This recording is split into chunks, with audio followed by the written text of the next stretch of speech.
We have talked about the effects of shielding and how a higher shielding decreases the effective nuclear charge, but that depends, the shielding depends where the electron is. So what we said is that the outer your electron is from the nucleus.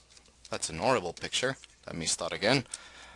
If you have an electron, sorry, you have a nucleus with an electron in an inner shell and an electron in an outer shell, we said that this electron will feel a stronger shielding, and therefore it will be less stable.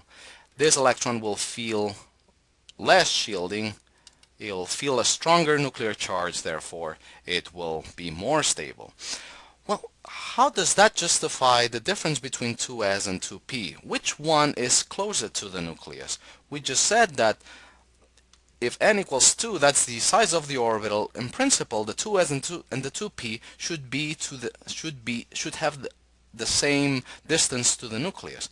But there's something different here. If you remember from the radial distribution of the s and the p, the s orbital have a maximum closer to the nucleus. In other words, the s orbital penetrate more into the nucleus than the p orbitals, even though they have the same size.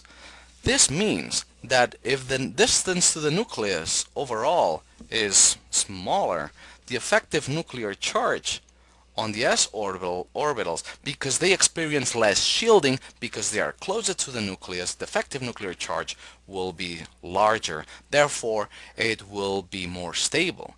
This is why, if the 2s is more stable, it will fill up first.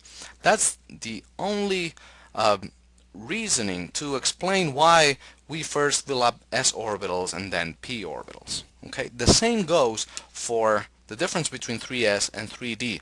The penetration capacity of s orbitals is larger than the penetration of p, and this one is larger than the penetration of d. In other words, they have some areas in the radial distribution function that are closer to the nucleus, therefore avoid the shielding, and that makes those orbitals more stable.